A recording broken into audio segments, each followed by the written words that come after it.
الذي أنزل السكينة في قلوب المؤمنين ليزدادوا إيمانا مع إيمانهم أشهد أن لا إله إلا الله وحده لا شريك له وأشهد أن محمدا عبده ورسوله لا نبي بعده اللهم صل وسلم وبارك على سيدنا اللهم علمنا ما ينفعنا وينفعنا ما علمتنا وزدنا علما نافعا وعملا متقبلا ورزقا حلالا طيبا واسعا انك على كل شيء قدير اللهم لا سهل الا ما جعلته سهلا وانت تجعل الحزن اذا شئت سهلا امين يا رب العالمين. Yang sama-sama kita hormati, kita muliakan pembina Majelis Taklim Ukhuwah Islamiyah Bapak Haji Eman, mudah-mudahan beliau diberi kesehatan, panjang umur, penuh dengan keberkahan, dan mudah-mudahan semuanya husnul khotimah.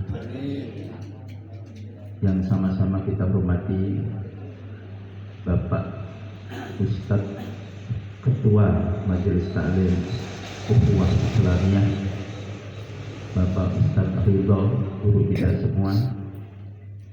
Mudah-mudahan beliau diberi kesembuhan, baru saja mendapatkan musibah. Itu dia sebenarnya mengejar kertas ijazah.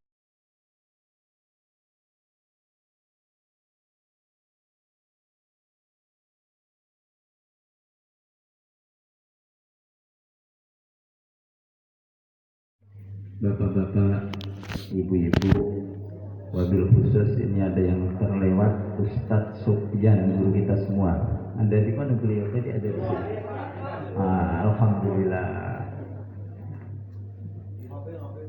Ya. Mudah-mudahan waktu yang singkat ini, mohon maaf kalau lebih dari jam 10 ya Pak ya. Bersyukur dan berbahagia pada kesempatan ini saya bisa silaturahim dengan para ustaz-ustazah, para sesepuh, bini sepuh, bapak-bapak, ibu-ibu. Ini mungkin seingat saya yang kedua kali, yang beda menghadapnya. Dulu seingat saya menghadap ke sini ya. Nah, sekarang ada perubahan menghadapnya. Atapnya pun udah berubah. Bersyukur jadi mengucapkan apresiasi yang sebesar-besarnya di tempat yang penuh berkah ini. Saya teringat bahwa Allah Subhanahu wa Ta'ala menciptakan alam semesta ini penuh keseimbangan.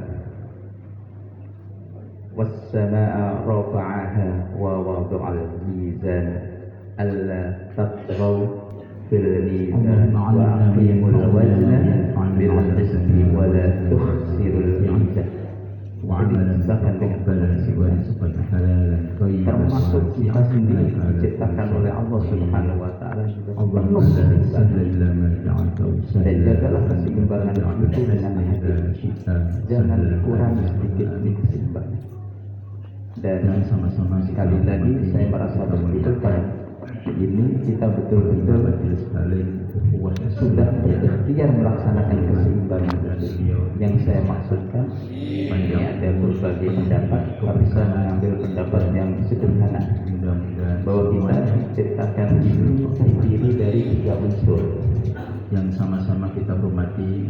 Pertama adalah unsur jasad,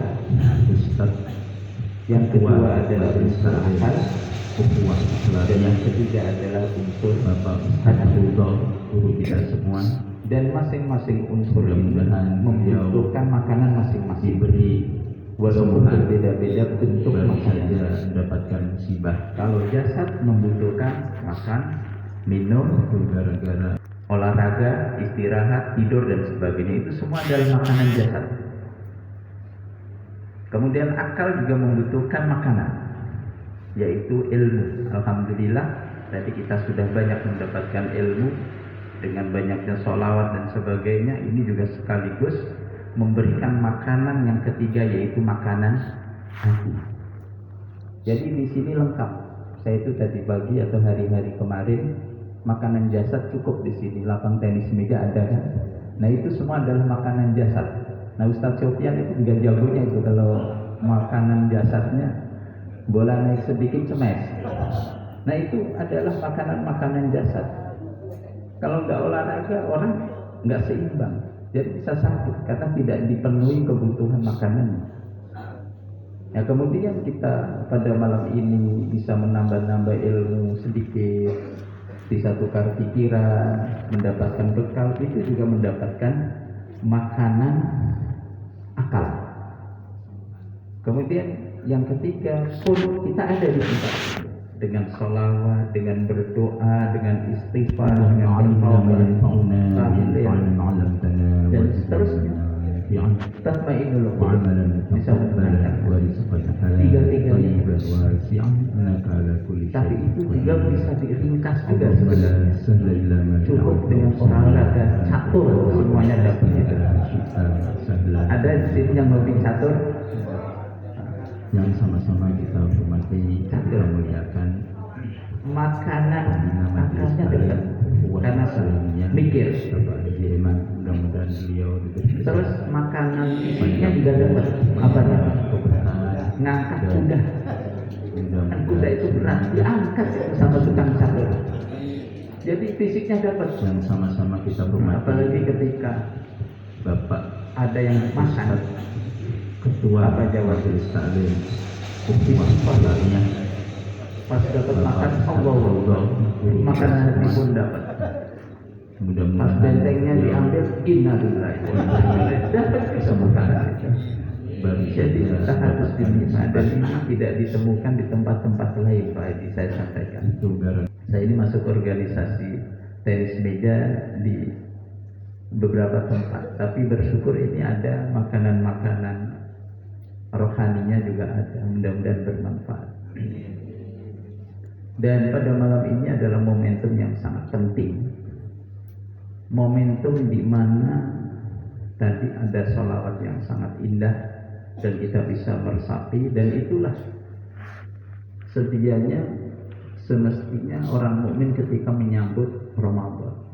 Marhaban itu adalah ungkapan yang penuh dengan sukacita, dengan kebalik ya. Nah, kebalik, ibu-ibu biasanya mana yang lebih senang ketika lebih dekat Ramadan atau pas Ramadannya mau habis? Jujur aja. Kira-kira Ustaz Sofyan biasanya senang yang mana Ustaz? Ada orang menyambut Ramadannya senang, ada sebagian lagi kepengennya Ramadannya cepat habis. Nah ini memang Ramadan itu pendekatannya harus pendekatan dengan keimanan. Ini menjadi bagian penting. Karena yang ada perintah untuk melaksanakan Ramadan khusus ditujukan kepada orang-orang yang beriman.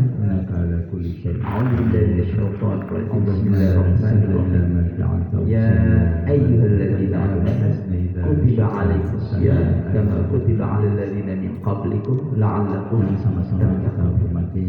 Ini adalah perintah untuk melaksanakan puasa di bulan Ramadan.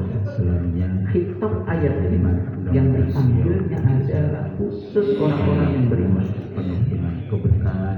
Seringkali di dalam ayat-ayat Al-Quran dan semuanya kalau ada panggilan yang sama-sama kita hormati, amanu, Bapak itu kebiasaan para sahabat. Majelis Taklim Itu tidak sia-sia. Ketika dipanggil ada pasti ada perintah, ada larangan. Mudah-mudahan beliau Pasti ada nilai-nilai kebaikan, kesembuhan. pasti ada di situ amal soleh.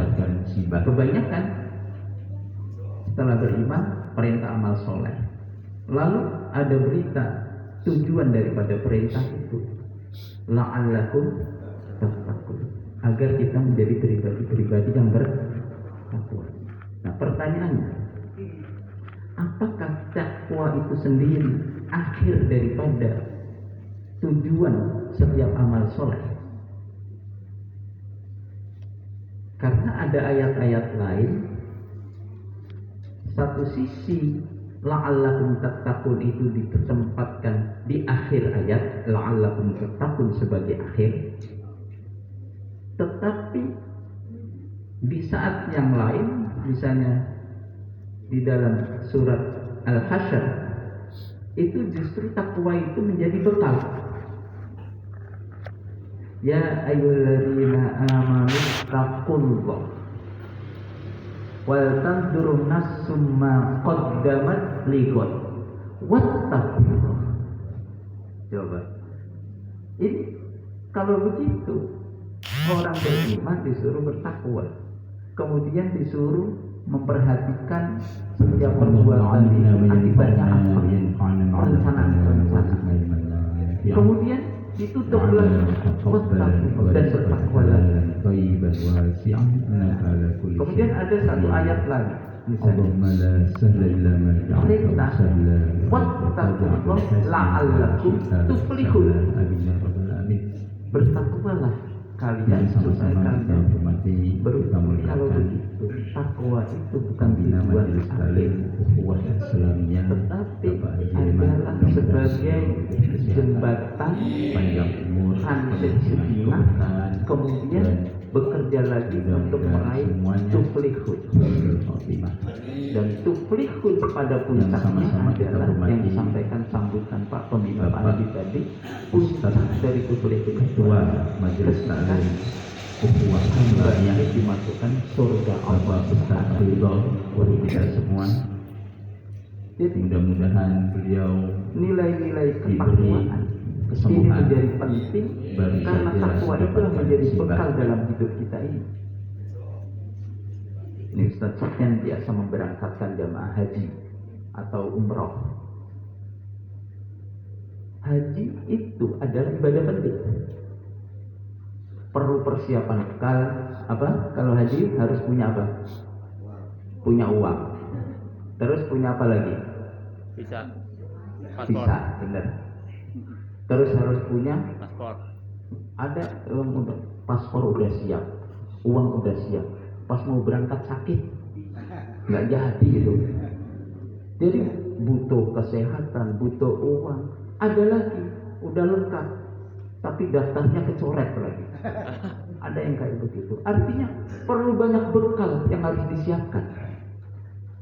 Tetapi ada satu bekal sebaik-baiknya dalam haji itu diungkapkan watazawwadu fa inna khairaz zadi taqwa. Berbekalah kalian dan sebaik-baik bekal adalah takwa. Jadi takwa itu sekaligus tujuan daripada amal ibadah, saat yang sama adalah untuk persiapan melakukan amal-amal soleh lagi dengan modal takwa. Dan pada penghujungnya wattaqullah la'allakum tuflihun. Udah jam 10 ya. Saya baru pendahuluan ini. Pak Haji gimana ini? Hah? Lanjut ya, nggak apa-apa ya. Ini nggak biasa. Tapi yang sudah biasa tadi ada breaknya. Saya tadi nunggu tadi. Kok nggak ada breaknya? Ngopi-ngopi dulu atau gitu. Ternyata ada juga. Dilanjut aja Bu ya, nggak apa-apa ya. Waktu yang singkat ini saya ingin menyampaikan bulan Ramadan ini para pedagang, para pengusaha sekarang ini sedang membidik. Nanti di bulan Ramadan gimana caranya supaya meraih untung sebesar-besarnya? Jual apa saya nanti? Apa yang bisa saya dapatkan ketika bulan Ramadan? Itu para pedagang atau pengusaha. Gak hanya para pedagang, kru televisi, stasiun-stasiun TV, itu pun sekarang semuanya sibuk. Untuk apa? Mempersiapkan tayangan di bulan Ramadan supaya ratingnya naik dan para penontonnya banyak. Sibuk semua untuk meraih keuntungan yang sebesar-besarnya hanya pada waktu bulan Ramadan. Nah, kita jangan salah. Kita ini adalah orang yang beriman,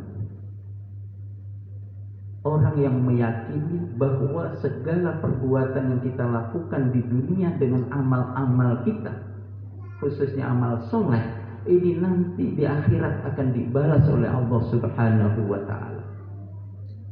Jadi kita ini di samping bekal secukupnya untuk hidup secara materi. Jauh lebih penting lagi adalah kita ini adalah pedagang-pedagang akhirat. Kita berpikir gimana nanti di akhirat kita ini mendapatkan keberuntungan yang sejati, bukan hanya sekedar keberuntungan di dunia saja. Nah, ini yang harus kita rencanakan dengan sebaik-baiknya pada waktu bulan Ramadan. Daganglah kita untuk menggapai keuntungan sebesar-besarnya, tentu dengan tidak meninggalkan keuntungan-keuntungan di dunia sebagai kebutuhan amal kita. Tapi cara berpikir kita adalah pastikan setiap amal-amal kegiatan kita semuanya orientasinya ada orientasi akhirat. Jangan pernah kita pisahkan cara berpikir kita. Dunia adalah dunia, akhirat adalah akhirat. Itu tidak bisa. Kalau kita membaca surat Al-Zalzalah, nanti bumi yang kita pijak ini semuanya akan bercerita tentang kita.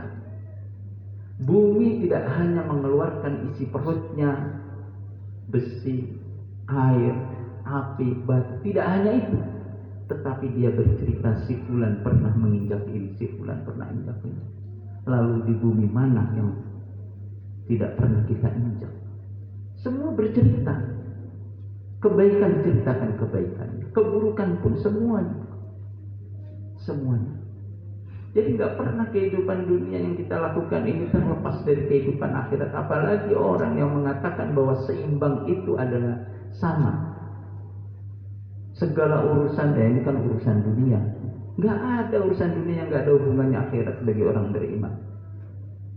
Semuanya akan diperhitungkan sekecil apapun, dan ini harus kita yakin. Maka bapak-bapak, Pak Haji, Bu Haji, saya mengajak pribadi dan juga kita semua, kita setiap hari, setiap waktu memohon kepada Allah Subhanahu wa Ta'ala. Satu surat yang disebut Ummul Quran itu adalah surat yang sangat luar biasa. Disitulah kita berdialog dengan Allah Subhanahu wa Ta'ala setiap saat, setiap waktu. Apa itu? Ketika kita membaca Alhamdulillah, Allah menjawab Hamdani Abdi. Begitu seterusnya. Jadi Al-Fatihah itu bukan sembarang surat yang biasa. Maka dengan memahami Al-Fatihah, mudah-mudahan bapak-bapak, ibu-ibu, adik-adik, para pemuda jangan lagi berpikir begini. Tadi terakhir di mana? Oh, di sana enak. Memang kenapa? Al-Fatihahnya satu nafas. Jadi mengejar tarawih itu karena Fatihahnya satu nafas. Nah, itu ciri yang, mohon maaf, belum memahami makna Al-Fatihah itu. Sesungguhnya itu kita sedang berdialog dengan Allah Subhanahu wa Ta'ala. Ketika kita membaca Iyyaka na'budu wa iyyaka nasta'in, Allah pun menjawab. Dan itu sekaligus ada tawaran dari Allah, wahai hambaku, apa yang kamu minta? Lalu kita memohon kepada Allah Subhanahu wa Ta'ala. Apa yang kita mohon? Ihdinas siratal mustaqim, siratal ladzina an'amta 'alaihim ghairil maghdubi 'alaihim waladdallin. Jadi kita sekarang memohon siratal mustaqim. Siratal mustaqim itu apa? Yaitu jalan yang diberikan kepada orang-orang yang telah diberi nikmat oleh Allah Subhanahu wa Ta'ala. Di dalam tafsir atau ayat yang lain dipertegas, orang-orang yang mendapatkan nikmat dari Allah yang sudah pasti itu. Di situ disebut minan nabiyyin was-siddiqin wasyuhada was-sholihin. Kita nabi pasti bukan. Kalau ada yang ngaku nabi berarti palsu, ya kan? Mungkin siddiqin kita agak berat lah, tingkatan Sekian ini yang tahu nih tingkatan-tingkatan tasawuf itu, ada wali, ada siddiqin, ada robbani dan sebagainya. Ya mungkin kita agak.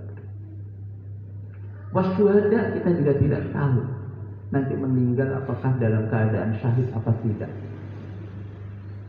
Tapi yang bisa kita upayakan adalah Rabbi habli minas sholihin waj'alni lisana sidqin fil akhiri waj'alni min warasati jannatin na'im. Ya kita memohon kepada Allah Subhanahu wa taala dimasukkan ke dalam orang-orang yang saleh. Dan ada beberapa kenikmatan yang mereka sudah pasti mendapatkan. Dan kita juga harus berupaya berdoa kepada Allah Subhanahu wa taala agar mendapatkan kenikmatan-kenikmatan itu, dan setelah itu kita dapatkan, kita jaga kenikmatan-kenikmatan tersebut sampai akhir hayat kita ini. Apa kenikmatan-kenikmatan yang diberikan kepada minan nabiyyin wasiddiqin wasyuhada wassalihin. Dan ini semua di bulan Ramadan nanti. Ini kenikmatan itu dijanjikan oleh Allah Subhanahu wa taala semuanya. Saya singkat saja, ada 7 tingkatan kenikmatan. Ya, mudah-mudahan bukan untuk dihafal, ya.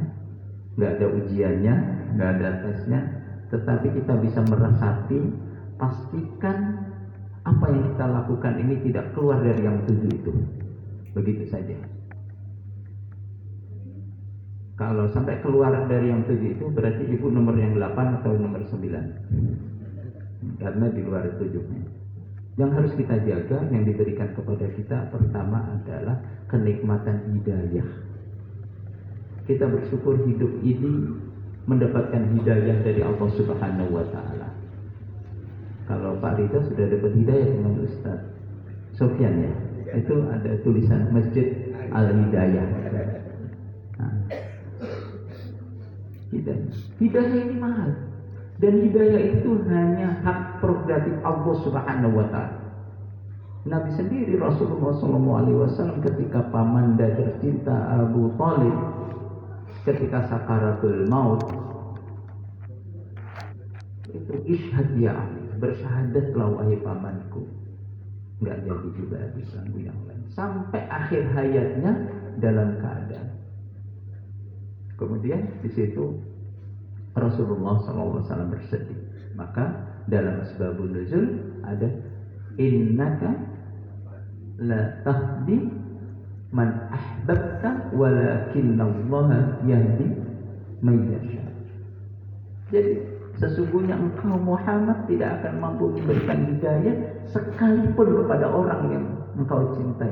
Innaka la tahdi man ahbabta walakinallahu yahdi man yasha. Karenanya kita semua alhamdulillah lahir sudah dalam keadaan sudah mendapatkan hidayah dari Allah Subhanahu. Nah, di bulan Ramadan ini hidayah harus selalu kita pupuk terus menerus, jangan sampai. Maka doa-doa kita ini sangat luar biasa tadi disampaikan oleh Ustaz Sofyan. Rabbana la tuzigh qulubana ba'da idh hadaitana. Itu jangan sampai berubah hidayah itu. Nah, setelah kita mendapatkan hidayah, maka kenikmatan berikutnya kita dituntun oleh Allah Subhanahu wa taala bagaimana cara beribadah kepada Allah dengan baik. Disitulah kita mendapatkan kenikmatan ilmu. Jadi ilmu yang kita miliki ini sebenarnya sebuah kenikmatan yang sangat luar biasa. Nah, bagaimana kita bisa melaksanakan bulan Ramadan, melaksanakan dengan baik? Kecuali harus dengan ilmu. Sahur, buka, termasuk makan juga nanti pada waktu buka harus dengan ilmu, ya. Nah, biasanya kan ada orang udah bulan puasa tapi kok gak kurus-kurus. Akhirnya protes dia, katanya bulan puasa itu bagus untuk kesehatan, sekaligus diet katanya. Gula darah normal, asam urat normal, tensi normal, tapi ada kurus enggak, gula darah tetap tinggi dan sebagainya. Oh, rupanya ketika buka nggak pakai ilmu.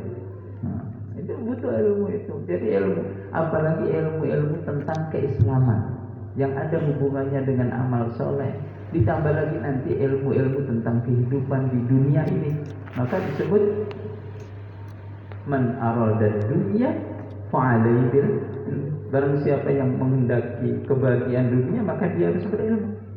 Wa man arada al-akhirah, barang siapa yang menghendaki mendapatkan kebahagiaan akhirat, fa'alaihi bil ilm. Wa man aradahuma, kalau ingin bahagia dunia akhirat, fa'alaihi bil ilm, maka harus berilmu. Maka kita bersyukur diberi banyak ilmu. Kita sering berdoa supaya mendapatkan ilmu yang bermanfaat, ilmu yang barokah. Ini semua adalah kenikmatan-kenikmatan yang luar biasa. Sekarang itu ada penyakit yang mewabah. Sebenarnya tidak hanya zaman sekarang saja. Sejak zaman dahulu juga sudah terjadi, cuma tidak terasa. Namanya penyakit tidak ada dalam kedokteran, yaitu penyakit normalisasi. Apa Pak Ustaz Rita tahu penyakit normalisasi? Jadi penyakit normalisasi itu begini, ketika seseorang dalam keadaan normal, itu lupa, tidak pandai bersyukur. Tapi kalau sudah tidak normal, nanti baru ingat. Contoh, sakit gigi gitu ya.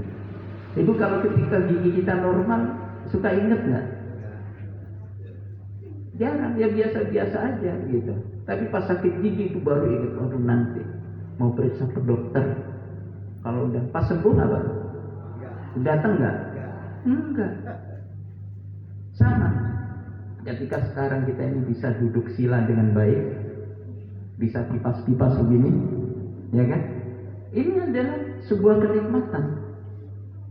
Coba yang asam urat, coba yang pinggangnya udah nggak bisa duduk. Tapi ketika duduk biasa-biasa, merasa itu bukan sebuah kenikmatan. Itu namanya normalisasi. Jadi tidak pandai bersyukur, tetapi setelah hilang itu baru menyesal. Jadi ini semuanya ada ilmu. Kenikmatan ilmu begitu. Kita ini berilmu semua, tapi kenikmatan itu nggak begitu kita rasakan. Ya biasa-biasa aja. Padahal bisa membaca Al-Fatihah itu juga ilmu, bisa beribadah kepada Allah Subhanahu Wa Taala juga ilmu dan sebagainya. Nah, apakah cukup dengan kenikmatan ilmu saja? Ternyata ilmu itu tidak semua yang bisa mendatangkan kebaikan bagi dirinya. Maka ada kenikmatan berikutnya, yang ketiga adalah kita diberi kenikmatan ketaatan. Kenikmatan apa Bu? Ketaatan. Yang pertama kenikmatan hidayah, kedua kenikmatan, ketiga kenikmatan ketaatan. Kenapa? Banyak orang pintar S1, S2, S3 sampai ke profesor pun, tapi banyak juga yang nggak mau sholat juga banyak, apalagi puasa, apalagi melakukan kebaikan-kebaikan. Jadi ilmu yang kita inginkan bukan hanya sekedar ilmu, tetapi amal. Amal yang bagaimana? Amal yang bisa menghadirkan ketaatan kita kepada Allah Subhanahu Wa Taala. Itulah ilmu yang bermanfaat, itu yang bisa menghadirkan ketaatan. Jadi ibu-ibu, bapak-bapak, kalau kita bisa melaksanakan kewajiban saum bulan Ramadan, itu adalah sangat luar biasa, karena kita mendapatkan kenikmatan bisa taat mengikuti aturan-aturan Allah Subhanahu. Itu adalah sebuah kenikmatan. Nah, setelah kenikmatan taat, ini tidak cukup. Ada orang dari pagi beribadahnya bagus. Nanti juga banyak orang yang melakukan puasa, tapi puasanya tidak mendapatkan apa-apa. Mudah-mudahan bukan dari kita. Yang didapatkan hanya lapar dan haus. Maka doa kita, kenikmatan berikutnya setelah ketaatan itu adalah nikmat qabul, nikmat diterimanya ibadah kita. Itu adalah sebuah kenikmatan. Nabi Ibrahim alaihissalam bersama Nabi Ismail berdua itu membangun Ka'bah, memperbaiki